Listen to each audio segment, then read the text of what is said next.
What's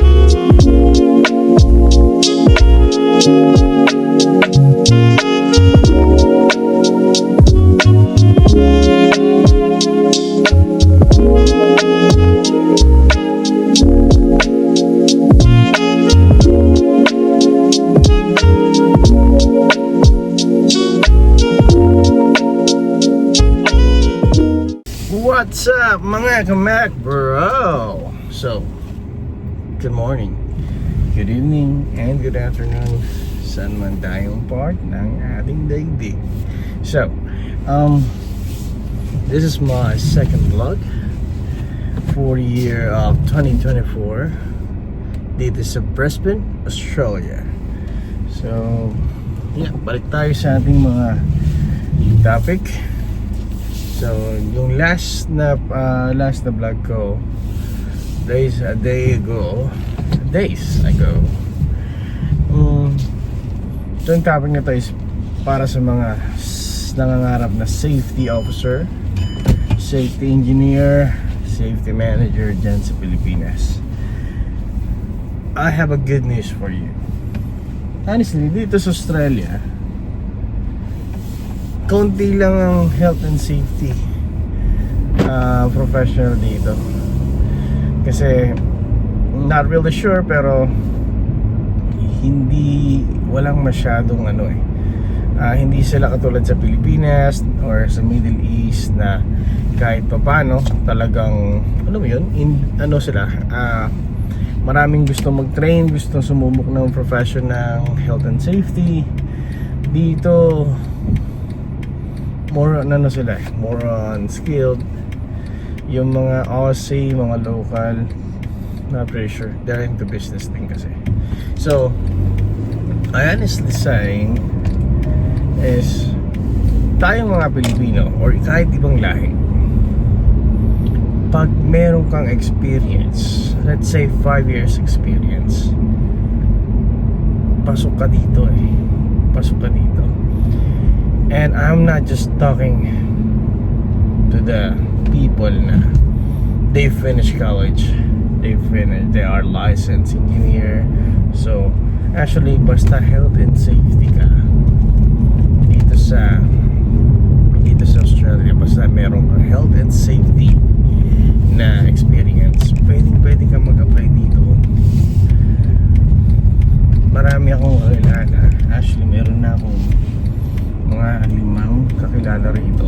There are actually, yung iba hindi naman tulad natin na tapos ng college, parang undergrad pa nga yung 2 kilala ko na nakapunta dito. Then they are working as a health and safety officer. So hindi naman totally though requirement siya from other company sa profession mo, but napaka-importante kasi sa immigration dito is yung experience mo as a health and safety. If you have 5 years or more than 5 years experience, napaka-laking chance na meron ka to get an employer here. So kung tatanungin nyo, macro, gano'n ba kaganda ang pagiging health and safety dyan sa Australia? Napakaganda. Honestly, to say is napakaganda niya. First, pag-usapan natin yung sahod. I can say that well compensated naman ang mga health and safety officer, engineers and manager dito. Sa mga health and safety officer, ang mga starting nila dito, starting salary nila dito annually, nakakakuha sila ng 90,000, 80 to 100,000. So doon maglalaro, doon sa bracket na yun. Sa safety manager or safety, let's say safety engineer muna. Sa safety engineer na katulad ko, maabot ng 110,000 to 120,000 per annual. Sa mga safety manager, usually parang nasa 150 to 190, 180 ganun. So maganda siya. The hourly rate hourly rate to per hour ang magiging usapan. So medyo mahirap lang explain kung magkano yung per hour nyo, kasi depende yan sa company kung paano yung structure ng salary. Pero I can say na napakalaki ng sahod ng isang health and safety officer, health and safety engineer, and health and safety manager dito sa Australia.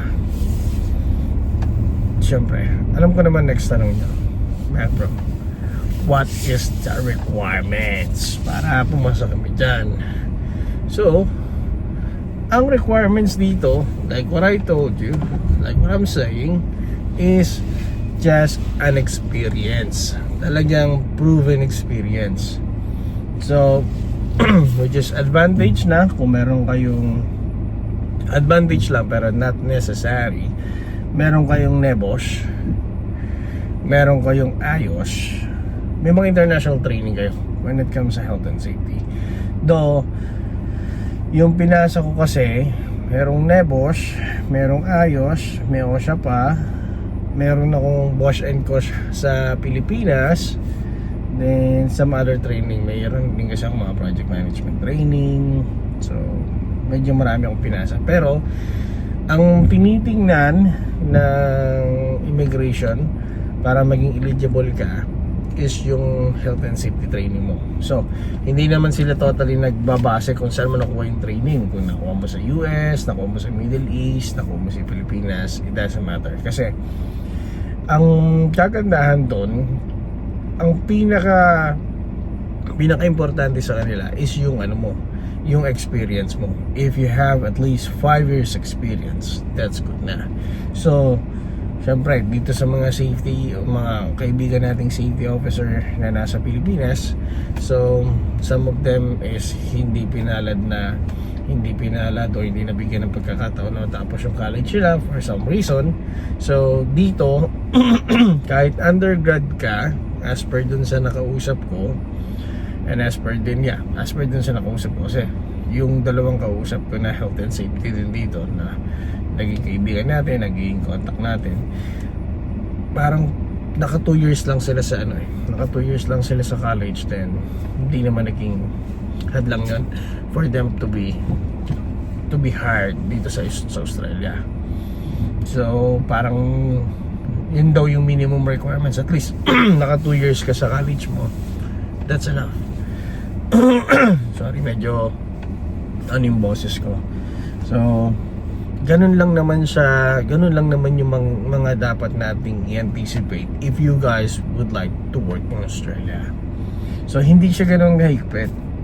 Then I can also say, pagdating nyo dito, yung mismong employer nyo, if he wants you to be registered dito sa Australia, katulad ko, so he might gonna ask you to do some training. Kasi yung nagpunta ako rito, nagkaroon ako ng training pa, parang pinatrain lang nila ako. Kasi syempre, iba yung legislation at yung law na meron tayo sa Pilipinas, iba din yung nasa Middle East ka. So dito kasi, ang ano nila dito is yung Health and Safety Act 2011 nila. So kailangan kahit pa paano mag-familiarize ka doon. So pinag-take nila ako ng training. Then this coming by January, magkakaroon din ako ng certificate for training, which is parang equivalent lang din naman siya ng NEBOSH. So kukuha din tayo nun. So for your company, bali discretion naman nila yun, no? Discretion nila yun. So dito, maraming mga company na kailangan ng health and safety officer. But ang problema kasi is yung ibang company dito, they don't have contact or connection sa Philippines na, alam mo yun, agency na pwedeng kumuha ng health and safety. Kasi it's a number 1 requirements dito ng health and safety, ng work health and safety is to have a representative or a full-fledged health and safety engineer, officer, and also a health and safety manager na katulad ko. So dumedepende pa rin yan, same sa DOLE, kung ilan yung ratio is 50:1. Dito ganun din naman. But dito kasi since kung maliit lang yung company, may mga businesses din kasi dito na ang number of employees wala from 50. What's happening is, isa dun sa employee nila, pinakukuha nila ng training ng health and safety representative. So yun is parang consider parang SO1 sa atin, parang ganun lang, parang SO1 lang. So dito, kung gusto nyo makapunta rito, maraming mga agency dyan sa Pilipinas na pwede kayong mag-try. So kasi ako galing ako sa BFG, ito yung BFG, yan. So pwede kayong mag-try dyan. So meron din sa Appraise, ito. Appraise, sorry. So sa Appraise, so sila yung pinaka mother agency niyan.